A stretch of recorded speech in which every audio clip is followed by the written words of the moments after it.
Olá, boa tarde. Estamos chegando. O programa Gente que Fala está no ar, meio-dia em ponto. Eu sou o Mauro Friesman. Nossa audiência nos acompanha pela Rádio Trianon AM 740 de São Paulo. Também estamos pela Rádio Universal AM 810 de Santos e ainda nas redes sociais, Instagram, Facebook, no nosso canal no YouTube. O convite para você seguir a gente, curtir, compartilhar os nossos conteúdos, interagir a partir de agora com o programa Gente que Fala. O WhatsApp é o 973350038, de novo, 973350038.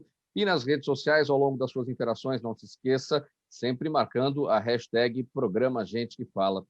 Vamos montar a nossa bancada para fazer análise, o debate dos nossos temas de hoje. Eu apresento inicialmente a delegada Rosmarie Correia, delegada de polícia, delegada Rose, vice-presidente do Conselho Estadual da Condição Feminina. Delegada Rose, seja bem-vinda, tudo bem? Bem, Mauro, um grande abraço para você, é um prazer estar participando de novo. Muito obrigado pela presença, sempre por essa parceria com a gente. Também conosco o Antônio Tutílio, presidente da Confederação Nacional dos Servidores Públicos. Tutílio, bem-vindo mais uma vez ao Gente que Fala, tudo bem? Tudo bem, graças a Deus. É um prazer muito grande sempre aqui nesse espaço democrático. Eu queria hoje, iniciando, dar um abraço para o Fausto Camunha, porque ele deve estar feliz da vida, porque o Palmeiras é campeão da Libertadores, né? Certamente. E foi, não sei se você sabe, exatamente no dia do aniversário dele, ou seja, um grande presente. Opa, né, Tutílio? melhor ainda, Melhor ainda, né? Aquele abraço para o Fausto. Ele está nos ouvindo, está acompanhando, certamente está recebendo o seu abraço. Vamos em frente aqui, compondo a nossa bancada também, o Coronel PM, Roberto Alves dos Santos, advogado, psicólogo. Tudo bem, Coronel Roberto Alves? Mauro, tudo bem, graças a Deus. Uma boa tarde para você, a delegada Rosmarie, o nosso amigo Antônio Tutílio. E o Camunha, um abraço mesmo. Ele felicito, mas eu estou muito triste que meu coração alvinegro das praias está ferido ainda, mas já em fase de recuperação. Olha, Coronel, eu me solidarizo com você, porque assim, a dor de vocês poderia ter sido a nossa, né? Então alguém tem que ganhar e alguém tem que seguir. Então, só um. Eu sou solidário, só um, infelizmente. E o gol é o detalhe do futebol, né? Então, vamos em frente. Dúvida, não tenho dúvida. Mas parabéns pela luta do Santos. Sem dúvida. O que importa é que estamos participando sempre, como diz os grandes vitoriosos, né? O que importa é participar. Mas da próxima vez eu prefiro ser campeão. É verdade, é sempre melhor assim. Pessoal, 12:03, vamos aqui ao nosso primeiro assunto, e é palpitante, né? Desde o final de semana, o assunto sendo debatido, e ontem, em definitivo, consolidado, né? Impulsionados pela aliança do presidente Jair Bolsonaro com os partidos do Centrão, os deputados, ou o deputado Arthur Lira, do PP do Alagoas, e o senador Rodrigo Pacheco, do Democratas de Minas Gerais, venceram ontem as eleições para as presidências da Câmara dos Deputados e do Senado Federal. Em seu primeiro ato, logo após ter sido eleito, o deputado Arthur Lira anulou a votação para os demais cargos da mesa diretora e determinou a realização de uma nova eleição para a escolha de seus integrantes, o que já fez com que os 11 partidos anunciassem que irão ao Supremo Tribunal Federal para tentar reverter essa decisão. Delegada Rosa, eu começo com a senhora, que tem experiência em parlamento, conhece regimento das casas no que se refere à eleição de mesa diretora. Parece inédito a judicialização de uma eleição para integrantes da mesa diretora, acho que não só do Congresso, da Câmara dos Deputados, mas acho que nunca aconteceu isso no Brasil, não? Bom, Mauro, nós sabemos o que é, na realidade, eleição de presidente de alguma casa parlamentar ou da mesa diretora. Eu passei por várias, o Tutílio acompanhou várias, e a gente sabe, na realidade, da luta, da batalha, das conversas, dos conchavos, das reuniões. Você deita presidente e amanhece que não é mais presidente. Nós tivemos na Assembleia Legislativa uma situação em que alguém já tinha sentado na cadeira e no dia da votação, um dia depois que a pessoa já era presidente, foi tudo ao contrário e outro presidente foi eleito. Então, para mim, não é nenhuma novidade. Eu acompanhei tudo isso ontem, eu fiquei até de madrugada assistindo, porque é importante você acompanhar o que está acontecendo no seu país, porque, afinal de contas, essas pessoas, os deputados federais, os senadores, eles têm uma responsabilidade muito grande para com o país, principalmente no tocante às reformas que precisam ser votadas. Eu acho um absurdo o que o Legislativo está fazendo, e eu digo o Legislativo em geral. O Legislativo judicializa tudo. Isso é uma demonstração de incompetência, de não conseguir resolver os seus problemas. O Legislativo é um poder. Então, eles têm que sentar, eles têm que conversar, eles têm que ler o regimento. E o Lira não está errado naquilo que ele fez. Absolutamente. O PT, veja você, o PT entrou no bloco com atraso. Já não era nem o bloco ter sido aceito. Tudo bem, houve a eleição, o presidente foi eleito e, em seguida, seria eleita a mesa diretora da casa. Como é que você vai eleger a mesa diretoria da casa, sendo que já teve um problema grave lá na frente, antes disso? O Lira está certo. Vamos passar uma régua em tudo que aconteceu. Amanhã as pessoas lançam os seus blocos, fazem novamente as suas inscrições e aí vamos decidir pela proporcionalidade, dando aquilo que cada um merece. Então, eu não vejo necessidade de judicializar nada. Mas eles nunca imaginavam que fosse perder. Essa é a realidade. Isso acontece sempre, né? Quem perde nunca acha que vai perder. E aí resolve fazer toda essa confusão. O Brasil não merece isso. E eu acho que nós estamos passando por um momento de muita dificuldade. Esses senhores e senhoras, deputados e senadores, têm que botar a mão na consciência, lembrar que tem muita coisa para ser feita nesse país, que nós estamos vivendo uma crise, e parar com esses memes, com essa agressividade toda deles. Eu vou falar por mim, Rose. Eu acredito que nós teremos momentos melhores no Legislativo Federal com o Lira. Eu acredito que ele vai realmente ir para a proporcionalidade, que ele vai pôr para votar projetos de interesse do nosso país. E vota quem quer. E quem quer votar contra, vota contra e mostra o quanto gosta do seu país. Eu acho isso um absurdo, tá? Tomara que eles tenham dormido e tenham tido uma consciência maior e parem com isso e vamos pensar não no umbigo deles, mas no problema que o Brasil está enfrentando. Ainda antes de passar para os demais, delegada Rose, para falar desse interesse em especial sempre pela primeira secretaria, no caso da Câmara dos Deputados, aquela que faz o gerenciamento das despesas da casa, ou seja, esse secretário, esse primeiro secretário é um síndico, ou até mais, é um prefeito de tudo aquilo, né? É um poder muito grande. O Tutilo sabe, a primeira secretaria da Assembleia Legislativa também é a mesma coisa. Cuida dos servidores, cuida das despesas, cuida dos carros, cuida de tudo. Toda a parte administrativa da Assembleia está na mão da secretaria, da mesma forma que da Câmara Federal. Então, é um cargo muito cobiçado, na realidade. Sempre foi, em todas as nossas legislaturas na Assembleia, a primeira secretaria sempre foi motivo de muita disputa. Não é ao contrário agora que não vai acontecer na Câmara, né? Só que toda vez o PT vai lá e quer para ele o cargo de primeiro secretário. Vamos ver agora o que vai acontecer. Eu tenho esperanças de que o Lira faça uma boa gestão. E, na realidade, volto a dizer para você, esses deputados que foram eleitos pelo voto da população têm que parar e pensar em ajudar o Brasil e não em lutar contra o Brasil, que é o que está sendo feito. Briga com o presidente, briga com o Supremo briga com o presidente, e aí para tudo. E quem sofre? Nós, que somos a população e que precisamos das reformas que estão aparentes. Tutílio, seu entendimento, sua avaliação sobre tudo isso que ocorreu, essa questão dos partidos que foram ao STF tentar reverter a decisão por causa daquele atraso na inscrição do bloco, enfim, é uma situação inédita, como é que isso deve terminar e como é que a sociedade brasileira está perdendo tempo em relação a tudo isso? Olha, Mauro, eu acho que eu tenho que concordar plenamente, assino realmente em tudo aquilo que a delegada Rose, que eu tenho saudade do tempo nosso lá da Assembleia Legislativa, e ela está fazendo falta hoje, né?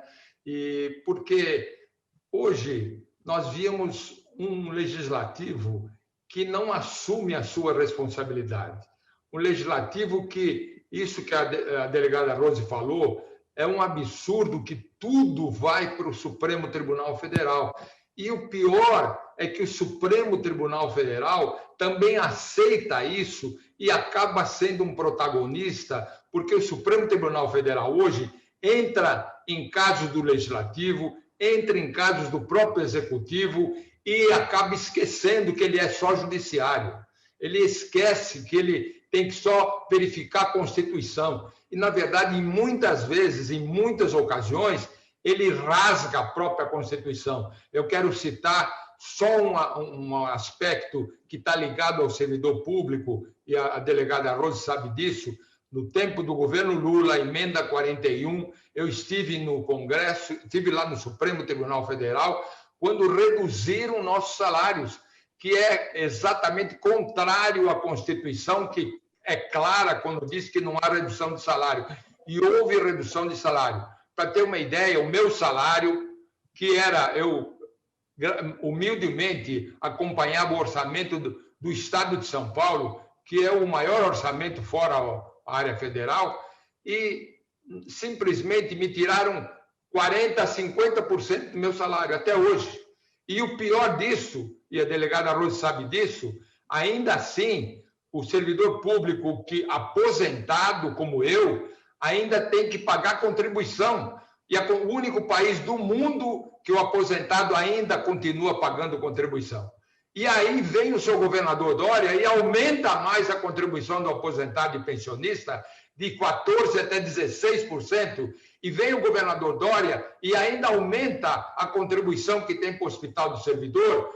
E vem o governador Dória ainda dando, junto com a prefeitura, para que os idosos possam pagar a condução. E vem o governador Dória dizendo que precisa ter um apoio de mais arrecadação, mas não pode ser a culpa do servidor público.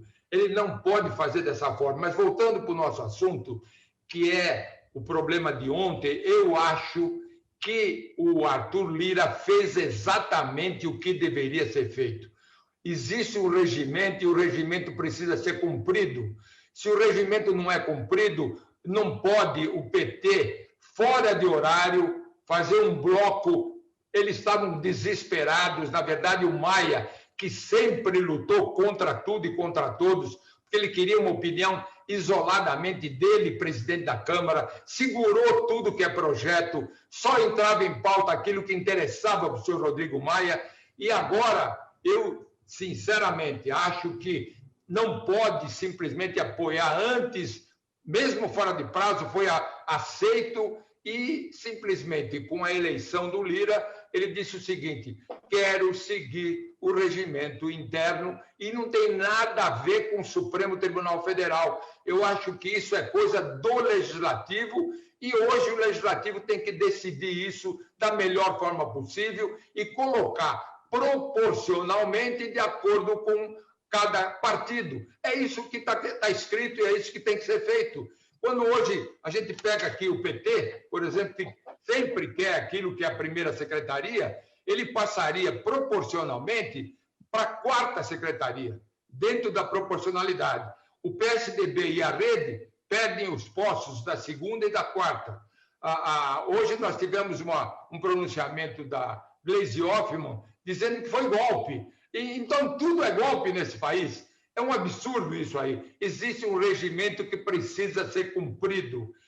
O prazo tem que ser cumprido e não pode dar uma culpa de sistema. Se eu tenho que pagar uma conta, ninguém disse o meu sistema falhou ou não falhou. Eu tenho que pagar. Se eu não pagar naquele prazo ou naquele dia, eu tenho que pagar multa, né? E assim todos os sistemas funcionam dessa forma. E eu quero dizer que existem, por exemplo, hoje, dentro dos partidos como um todo, dos 513 deputados, tem 15 mil servidores dentro da Câmara dos Deputados e que o orçamento do Legislativo Federal deste ano, aliás, diga-se de passagem, que devido ao senhor Rodrigo Maia, até hoje não está aprovado o orçamento de 2021.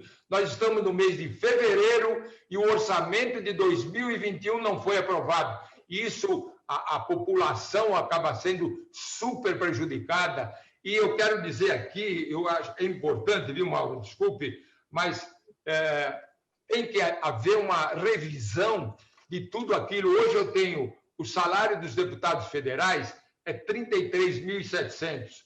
Ele tem, para seus assessores, ele tem uma dotação de R$111 mil.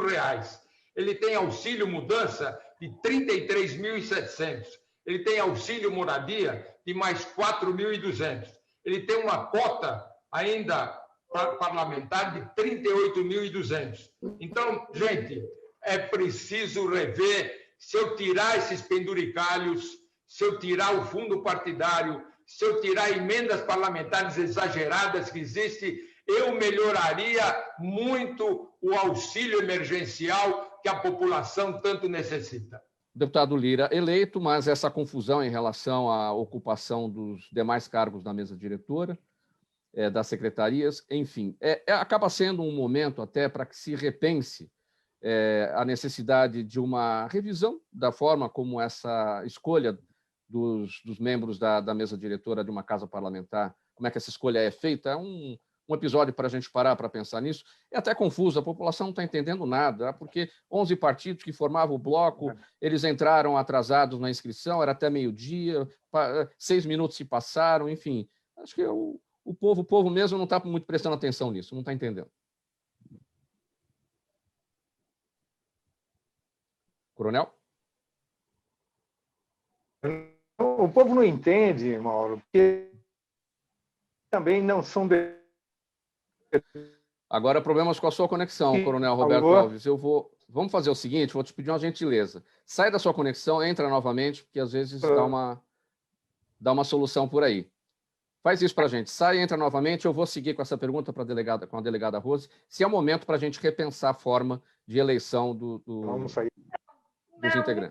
Não é de repensar a forma, é seguir o regimento. A casa tem um regimento interno. O regimento interno, ele dispõe sobre tudo isso. Como é que é a eleição do presidente, como é que se elege a mesa diretora, a proporcionalidade, tudo isso. Então, não é repensar, é seguir o que tem o regimento. Quando você tem um parâmetro, você pode... Olha, eu tenho que decidir uma porção de coisas, mas eu sigo um parâmetro. Aí ninguém pode me criticar, porque eu estou seguindo aquilo que está dentro daquele parâmetro. E é o regimento. O regimento é a Bíblia de uma casa parlamentar. Você tem que seguir. Mas o que tem acontecido, infelizmente, é que se tem rasgado o regimento em várias ocasiões. Tanto nas câmaras municipais, quanto nas assembleias legislativas, quanto na Câmara Federal, quanto no Senado. Por isso é que dá motivo para discussão. Porque você não segue o que o regimento está dizendo. Nós não precisamos mudar nada. Nós temos que seguir aquilo que foi votado pelos próprios parlamentares. Agora sim, Coronel Roberto Alves, já reconectado, nos ouve, nos vê. Como é que está aí, Coronel? Sim. Vamos lá. Sim, estou vendo e ouvindo. Para mim está normal. Então, só uma pitada porque já foi muito bem esclarecido, não é? Pelos antecessores, precessores. Mas eu, como militar e como advogado, prazo e horário tem que ser seguido, é premissa, é religioso, não há questionamento. E nós imaginamos que um evento de tal grandeza, você se esquecer de um detalhe tão importante, que tem um regimento interno, que tem uma regulamentação, e por algum motivo deixar de fazer o que é o mínimo, né? Os requisitos básicos da participação que eles fazem constantemente, ou seja, talvez tenha tido até má fé nessa estrutura. Pois não? Para você, e logo o PT vai esquecer. O PT é o primeiro. Ele fica de madrugada na fila da Assembleia para dar entrada nas emendas dele. A confusão foi tão grande que até porque o maior interessado o maior interessado em participar e ter essa secretaria, como a senhora mesmo já colocou, é o próprio partido. Mas eu não vou entrar nesse cenário. O importante é que, se o presidente Lira não tivesse adotado a providência que adotou, os partidos do seu bloco o fariam, porque existia um comprometimento da própria eleição com esse requisito não cumprido. Então, espero que o STF não se envolva também no cenário do Legislativo, como foi muito bem colocado pelo Antônio. O STF tem que ser guardião da Constituição e, olha, tem muita coisa para fazer. Enquanto o STF deixa de fazer o exercício daquilo que está previsto em lei, acaba inserindo o seu posicionamento nos outros poderes, e isso traz ainda mais confusão.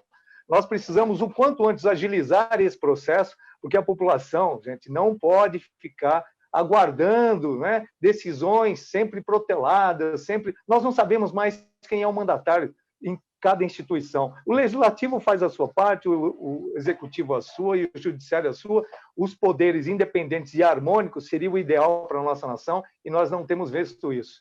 Enquanto falando do presidente... Problemas com a sua conexão, coronel. Não manter novamente... Pode seguir. Pois não. Então, só vejo... Eu vou interromper o coronel aqui, meio-dia e 23, meio-dia e 23, coronel, desculpa interrompê-lo, a gente vai tentar melhorar a situação, porque senão fica bem difícil para o entendimento. Meio-dia e 23, o Nildo Neres com a gente na mesa de som hoje, pilotando o programa Gente que Fala. Nildo, vamos para aquele intervalo, na sequência a gente vai para um outro assunto, a questão das reformas que estão em tramitação no Senado Federal. Agora o presidente eleito, o senador Rodrigo Pacheco, falando que tudo lá vai acontecer com a devida urgência, mas sem os atropelos. A gente vai fazer essa análise em seguida. Até já. Trianon AM 740. Está precisando de certificado digital? SP Certificados é especializada para atender micros e grandes empresas de forma simples, rápida e descomplicada, com preços a partir de R$ 149.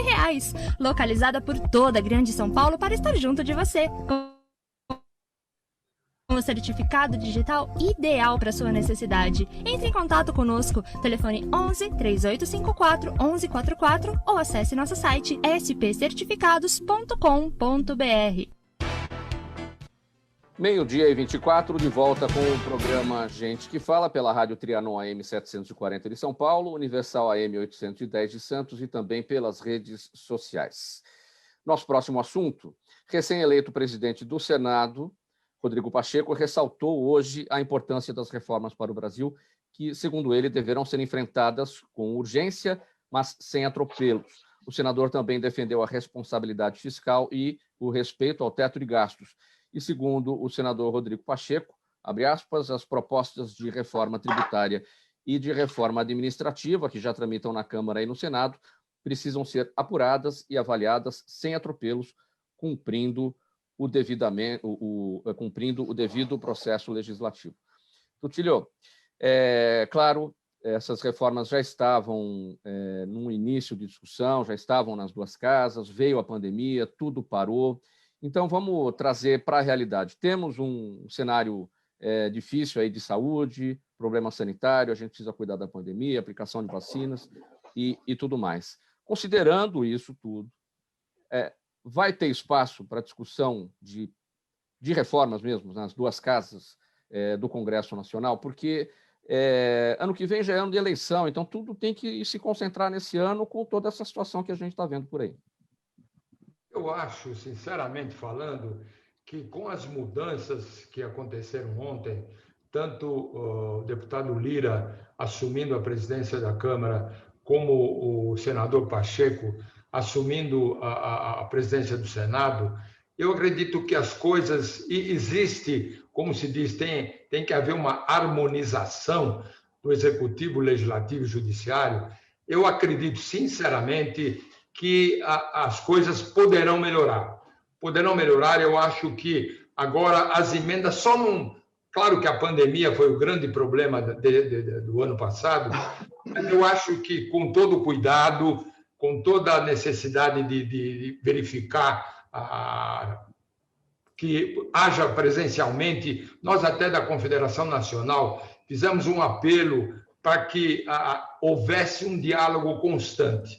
É preciso não fazer o que o senhor Rodrigo Maia fazia, porque era aquilo que ele queria, é aquilo que ele queria decidir, e não havia diálogo. As entidades não eram ouvidas e não havia, principalmente, a presença dentro de uma reunião que pudesse discutir, debater o assunto, ia direto para o plenário. Então, é preciso, nós mandamos um mandado de cidadania para cada deputado, dizendo, primeiro, tem que haver o aspecto presencial, porque é muito difícil você fazer um debate, claro que pode-se fazer virtualmente, mas é completamente diferente, a delegada Rose sabe disso, é fazer presencialmente, olho no olho, debatendo, ouvindo, tendo audiências públicas, coisa que não aconteceu muito no passado. Tem que haver essa abertura para que a gente discuta, porque até hoje o que a gente viu é que sempre o servidor público é culpado de tudo o que acontece no nosso país.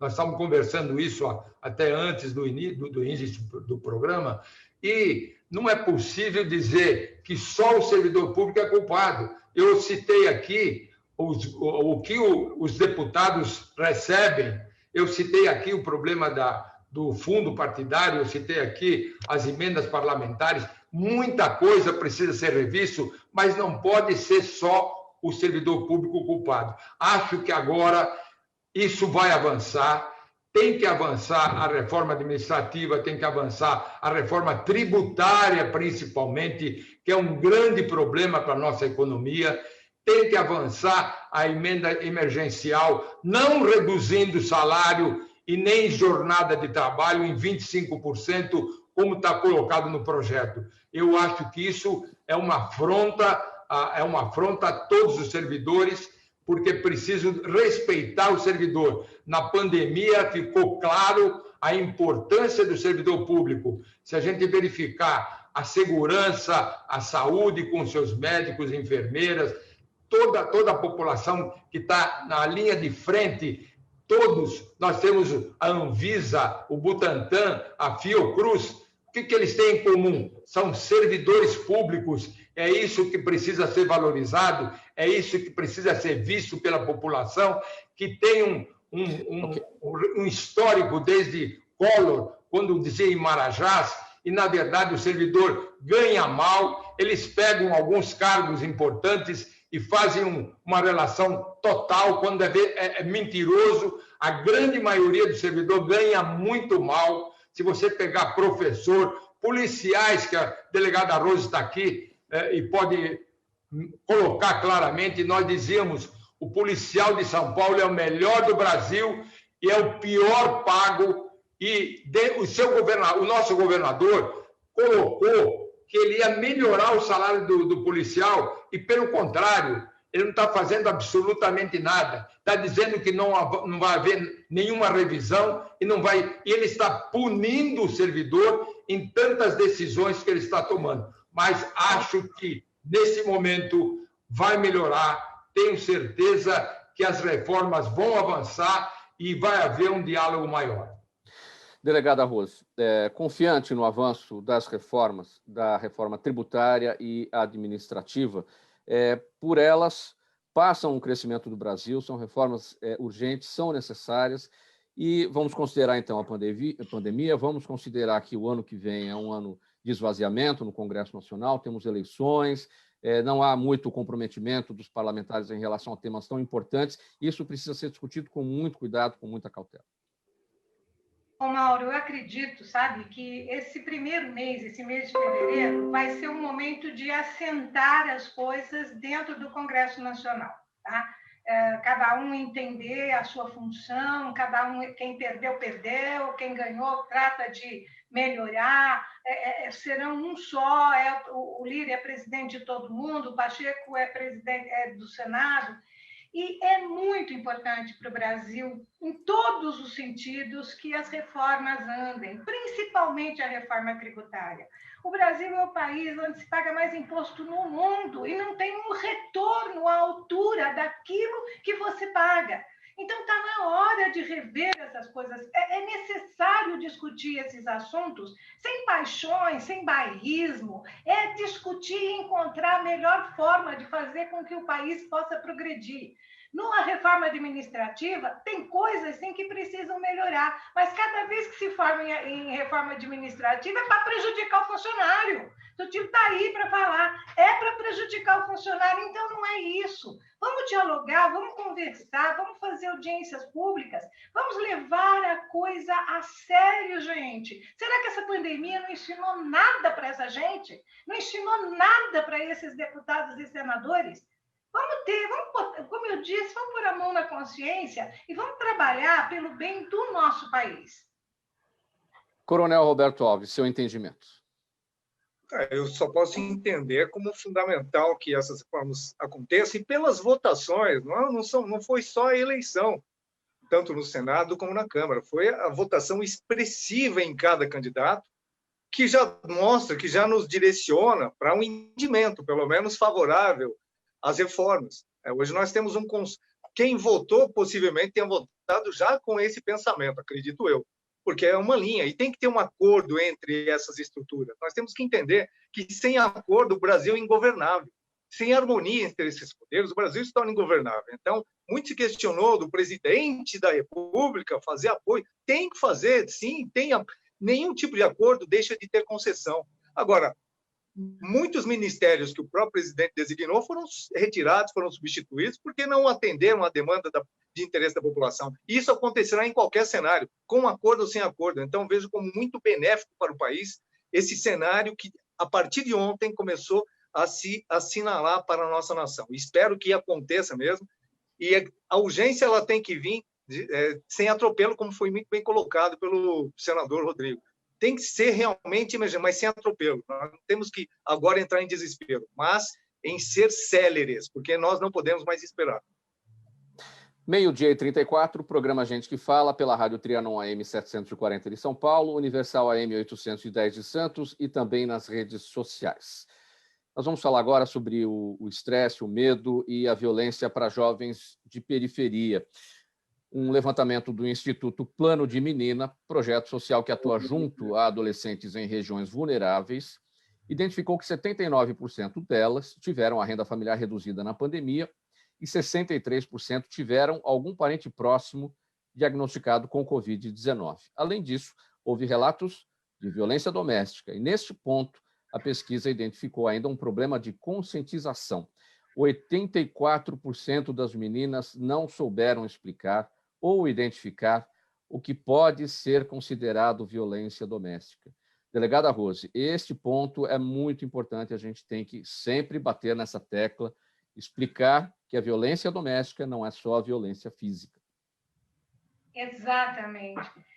No tocante ao medo, da depressão que está acontecendo em função da pandemia, principalmente nas periferias, a gente sabe que isso não está acontecendo só nas periferias. Eu acho que no Brasil inteiro, no mundo inteiro, você tem pessoas que estão se alterando, na realidade, em função desse momento que a gente está vivendo. Agora, a violência doméstica, essa aumentou demais.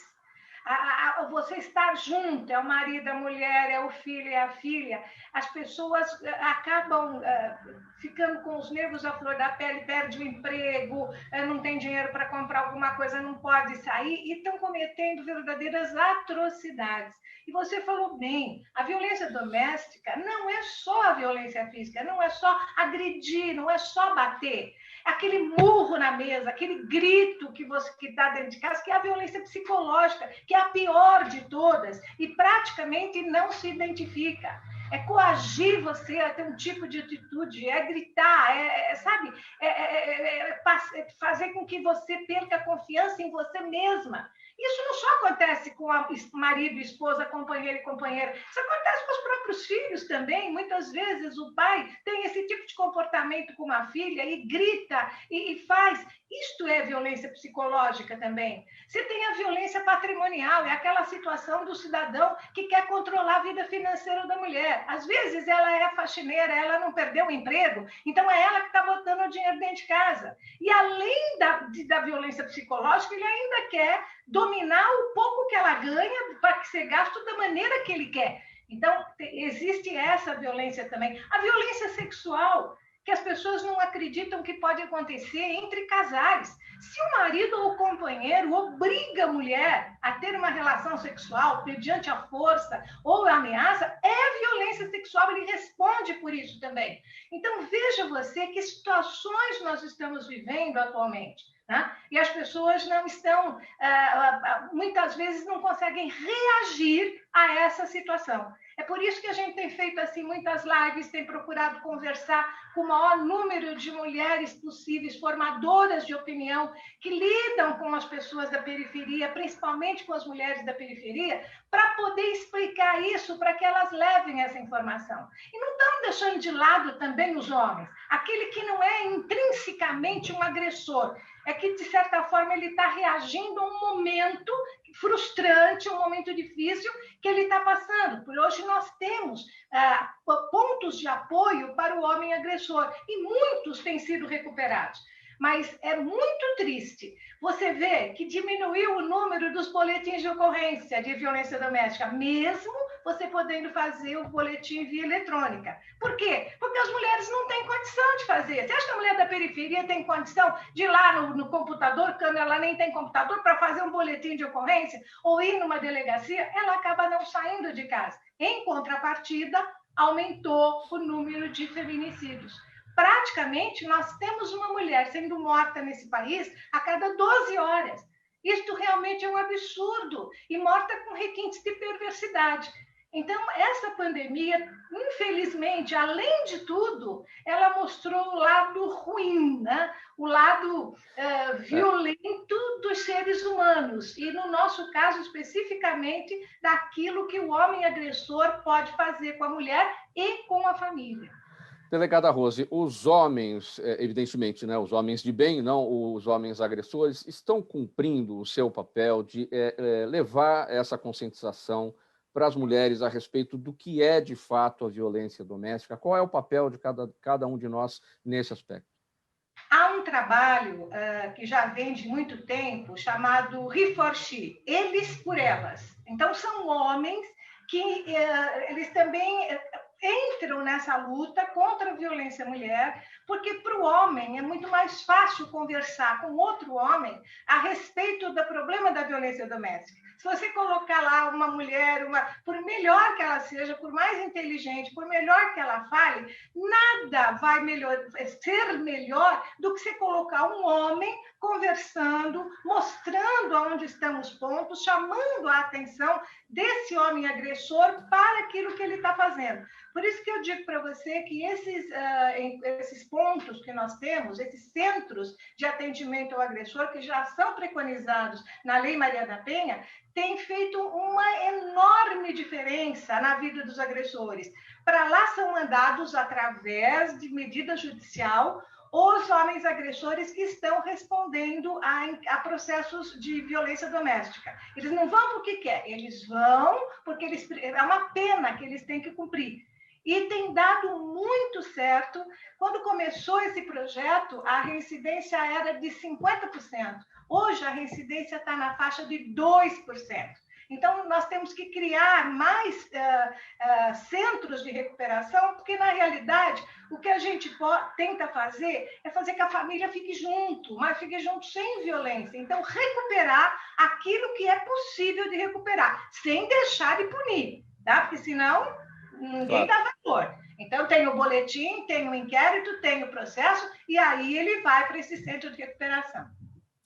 Faltando 20 minutos para 1, 19 minutos para 1 agora, nós vamos para mais um intervalo. O Neildo Neres com a gente vai rodar esse espaço. A gente volta daqui 30 segundinhos.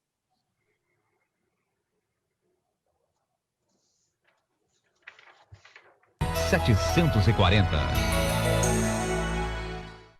Está precisando de certificado digital? A SP Certificados é especializada para atender micros e grandes empresas de forma simples, rápida e descomplicada, com preços a partir de R$ 149.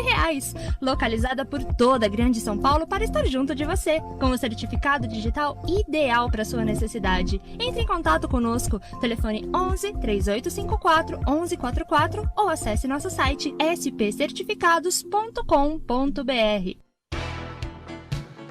De volta com o programa Gente que Fala, Rádio Trianon AM 740 de São Paulo, Universal AM 810 de Santos e também pelas redes sociais, faltando 18 minutos para 1h. E o assunto agora é o seguinte: mais de 80 entidades representativas dos servidores públicos, incluindo federações, confederações, centrais e movimentos, se reuniram recentemente para deliberar pela aprovação dos PDLs, criados contra os chamados desmontes do governo paulista. PDLs são projetos de decreto legislativo. O objetivo mais urgente é lutar pela aprovação do PDL 22 de 2020, de autoria do deputado Carlos Gianazzi, que visa anular o decreto número 65.021 do governador João Dória, que instituiu o desconto de 12% a 14% nas aposentadorias e pensões, com valor entre o salário mínimo nacional e o teto do INSS. Tutílio, vamos lá com esse assunto com você. A gente está falando, então, de um decreto do governador João Dória, estamos no âmbito do Estado de São Paulo, da Assembleia Legislativa, temos esse PDL para tentar anular esse decreto. Explica para a gente. Exato. Nós, da Confederação Nacional dos Servidores Públicos, junto com todas as outras entidades, estamos lutando para que esse PDL 22 seja aprovado. Por quê? Porque já se falou aqui, né? A delegada Rose já tocou no assunto, nós já falamos, o servidor público é sempre penalizado.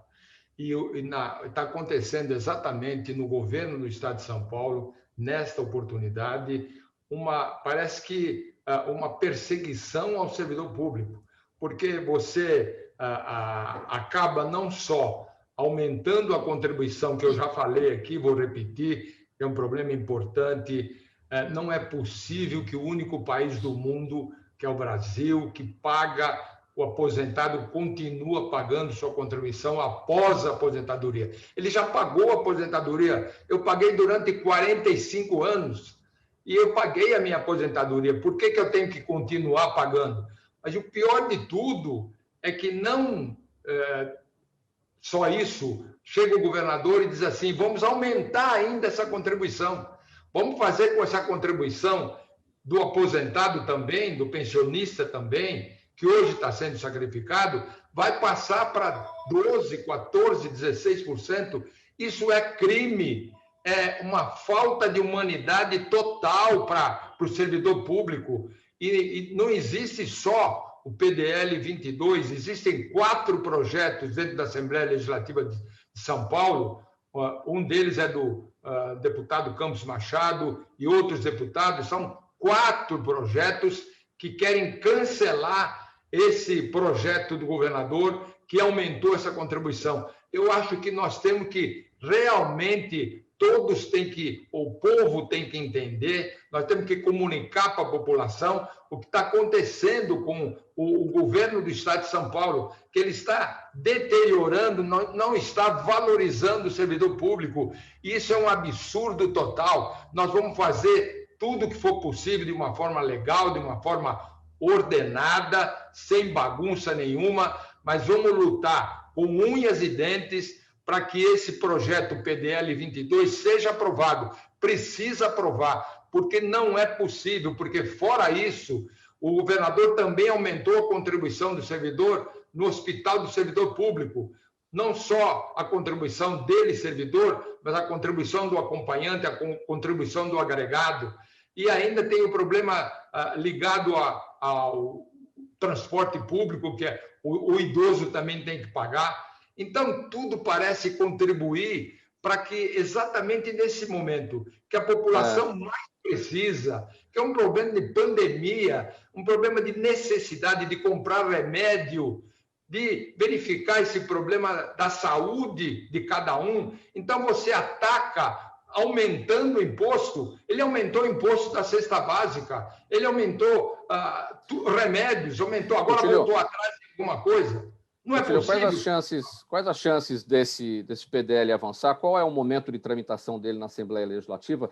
Esse decreto 65.021 do governador Dória, no ano passado, deu muito o que falar em relação a outros aspectos. A ponto de unir esquerda e direita, né? É uma situação inédita isso dentro da Assembleia Legislativa, até dentro de outras casas, né? Qual a chance disso, de fato, avançar da forma como as entidades representativas dos servidores públicos querem? O grande problema que eu vejo é que o governo de São Paulo tem uma base muito forte, mas é preciso convencer essa base que não é tudo que o governador quer que se deva aprovar. A base é forte.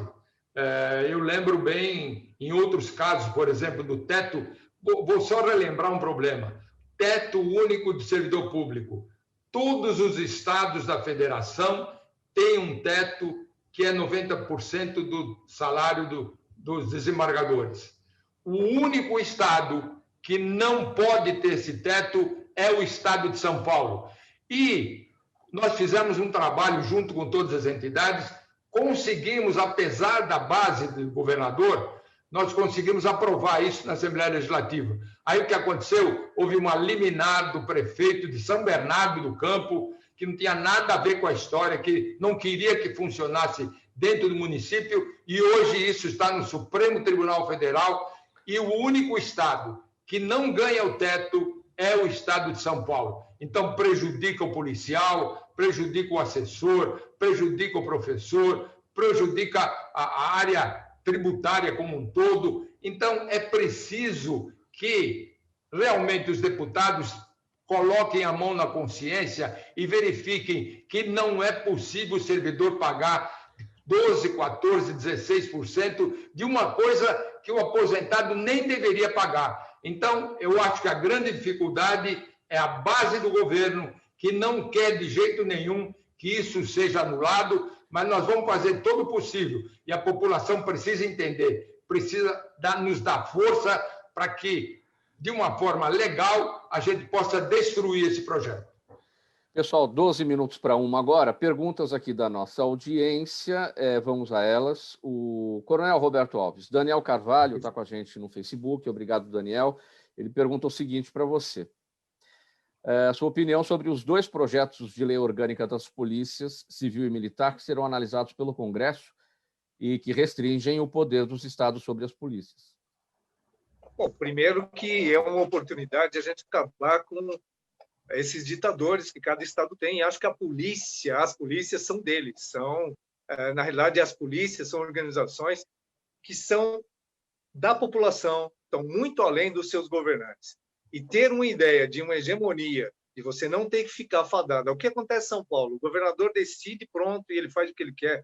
Isso tira das polícias a sua própria autonomia de trabalho, porque cada gestor chega e faz o que ele quer. Ele muda a cor do uniforme, muda a cor da viatura, ele faz o que quer. Os salários, cada um administra dentro, como por São Paulo, por exemplo, que é o pior salário do Brasil, é incrível. Tanto a Polícia Civil como a Polícia Militar tem hoje os piores salários, tendo a maior economia, porque o governador decidiu que é esse o que ele quer. Então, a gente precisa de uma hegemonia, não é possível tratar tão diferentemente os desiguais. Nós somos uma estrutura igualitária no país que é de segurança pública, dentro das esferas. Então, é importante que a gente tenha essa oportunidade de ter uma centralização e uma harmonização desses conceitos. O Daniel Carvalho, ele enviou essa pergunta, ele dirigiu a você, Coronel Roberto Alves, mas eu quero ouvir também a delegada Rose a respeito desse tema. Afinal, delegada Rose, policial também. Nossa, eu assino embaixo do que o Coronel Roberto falou, mas está certíssimo. As polícias nós precisamos parar de ficar, eu digo nós, polícia, né, no geral, civil, militar, ficar sobre a decisão da boa ou da má vontade de governadores que muitas vezes não gostam das instituições, utilizam das instituições, mas não gostam das instituições. E na primeira oportunidade que tem, causa, sim, o maior prejuízo. Sou totalmente favorável que fizesse, porque pena que a gente sabe que os governadores vão atuar junto às suas bancadas, lá no Congresso Nacional, e há uma dificuldade muito grande para que isso possa ser aprovado. Mas a esperança é a última que morre.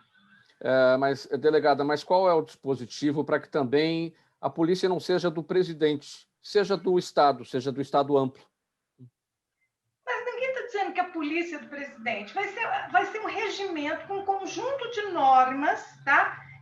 Que o Brasil inteiro, as polícias do Brasil inteiro vão seguir. É um projeto que vai ser discutido, é um projeto que vai ser adequado, porque sempre tem algumas coisas que precisam ser adequadas, e ela não vai ser nem do presidente nem do governador. É um regimento interno que vai determinar as suas funções e que elas sejam iguais no Brasil inteiro. Ana Maria Santos, nossa audiência...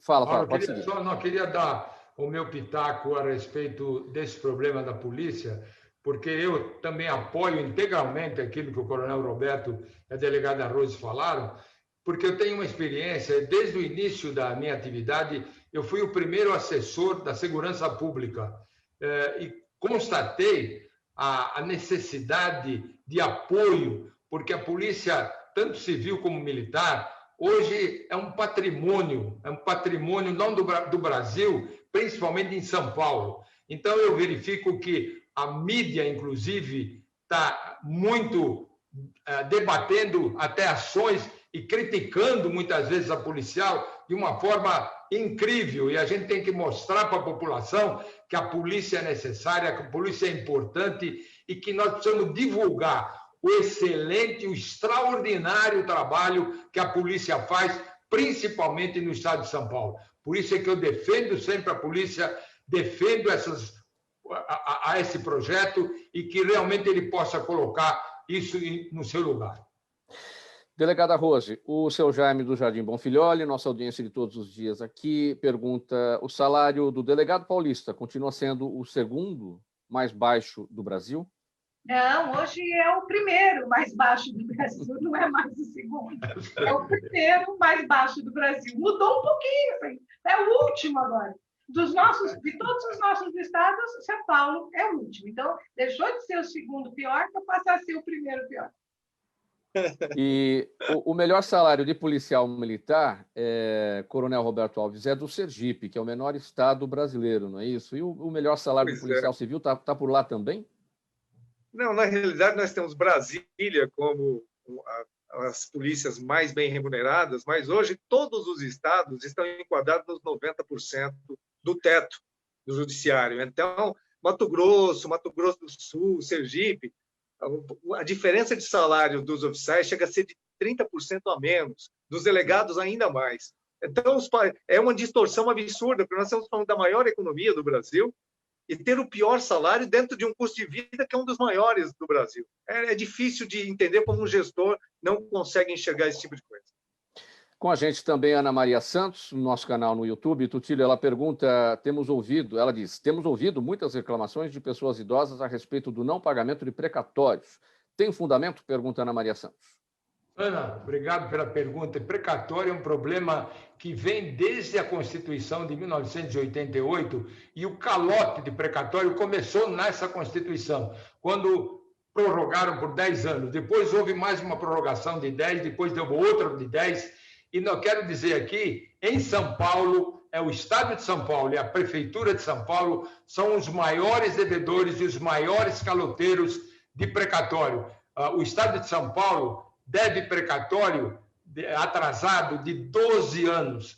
E eu queria colocar, a Confederação está fazendo um trabalho junto com o nosso diretor jurídico, doutor Júlio Bonafonte, verificando, e eu quero dizer, inclusive, o que aconteceu aqui em São Paulo. O governador tinha requisições de pequeno valor, em que aquele que tem um precatório há muitos e muitos anos já e não ganha, muita gente já faleceu, 100 mil pessoas faleceram e não receberam precatório. E o governador Dória era R$31 mil o mínimo, pequeno valor, e ele reduziu isso para 11 mil.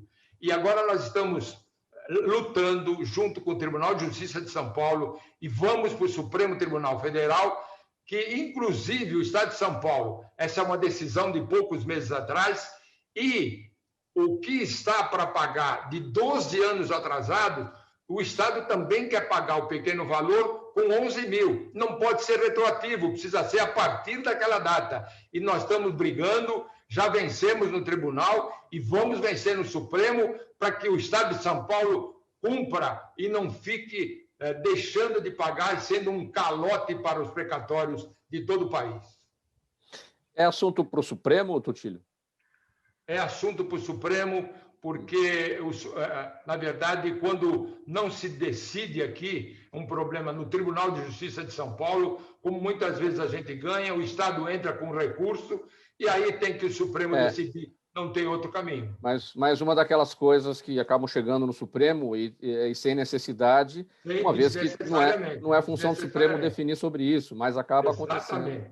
Se o Estado de São Paulo tivesse um pouquinho de consciência, não teria aprovado. Nós fomos conversar na Assembleia Legislativa com o líder do governo e ele disse que ele tinha colocado um bode na sala e que ia reduzir, mas depois não houve acordo e se aprovou esse valor menor para pagamento. E o pior é que os 12 anos atrasados estão aí e eles, inclusive, não queriam pagar a taxa de referência, que é zero hoje. E nós vencemos, que tem que aprovar de acordo com IPCA zero.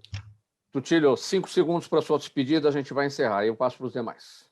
Olha, muito obrigado. É sempre um prazer muito grande, principalmente revendo delegada Rose. Um abraço, coronel. Gostei muito da sua participação, coronel Roberto. E um abraço, mais uma vez, para o Mauro, que sabe conduzir, para a Zenilde, para o nosso grande timoneiro, né? Que é hoje o campeão da Taça Libertadores da América. Obrigado, Tutílio. Coronel Roberto Alves, sua palavra final, depois a gente vai com a delegada. Deixar o nosso boa tarde a todos, aos participantes da mesa, sempre seleta, aos nossos ouvintes, espectadores, dizendo que é sempre importante esses canais que permitem que a nossa opinião possa ser externada, né? Porque ainda há canais como esse que a gente não é tolhido no direito de se manifestar. Então, parabéns, Mauro, pela condução, a Zenildo por todo esse trabalho de bastidores e a toda a equipe, aí, sem nominar, uma equipe maravilhosa. Um abraço a todos. Obrigado, coronel. Delegada Rose, palavra final.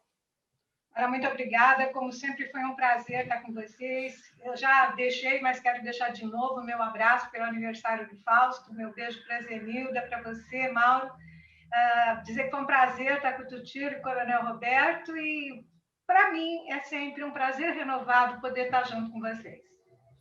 Muito obrigado pela presença de todos, pela participação de vocês, essa parceria super importante com o programa Gente que Fala, ajudando na formação de opinião do nosso público. Estiveram com a gente a delegada Rosmarie Correia, vice-presidente do Conselho Estadual da Condição Feminina, o Antônio Tutílio, presidente da Confederação Nacional dos Servidores Públicos, e também o coronel PM Roberto Alves dos Santos, advogado, psicólogo.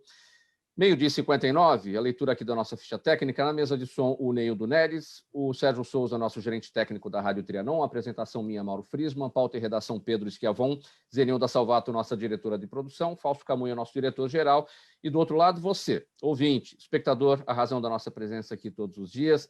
1h em ponto. Muito obrigado pela audiência. Tchau, até amanhã.